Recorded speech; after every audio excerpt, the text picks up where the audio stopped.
Hey guys, today I'll be talking about Hridayam. This is a coming of age film, but I would say that there's been such a huge range of coming of age films that even though the events that happen in Hridayam are not unique, it does manage to leave a unique flavor of its own. And what I mean by this is you could even consider no brainers like Kissing Booth from Netflix to be a coming of age film. And you could also consider the same for the Tamil movie Boys, which sort of accentuates the awkward consequences of the decisions we take between that age group. I would say it's between like 18 and 25. The first half has many sharp emotional bends, and it feels like the director Vineet Srinivasan wants the audience to feel everything that a young adult Hridayam can possibly feel.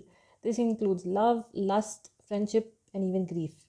There are two scenes that made me emotional, and I think it's for the fact that usually these are missed or are not given enough importance in usual coming of age films. The first one is when Arun is leaving Chennai. He's finished his graduation and he's on a train, and his friends run to catch up with the train, giving him a humble but still meaningful gift.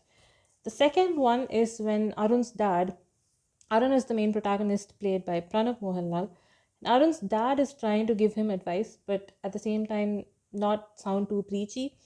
And at the end of the conversation, he hesitantly asks his son if he can hug him.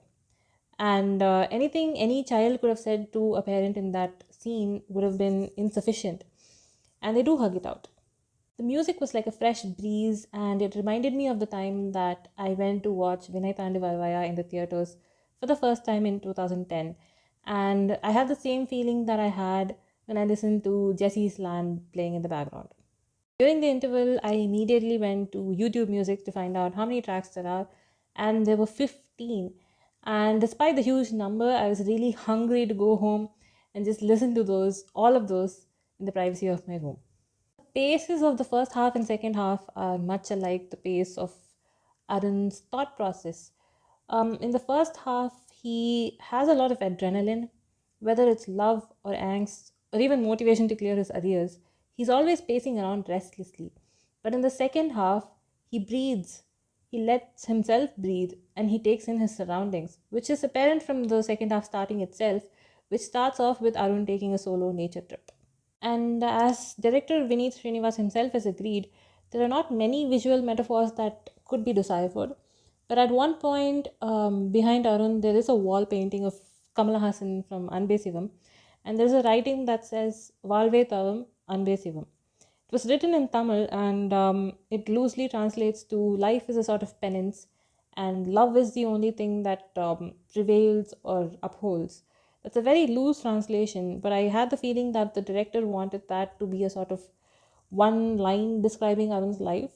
The film extends beyond what we're usually used to with this genre, and we get to see Arun as a husband and as well as a father. And this gives a unique level of closure that we usually don't get with the protagonists.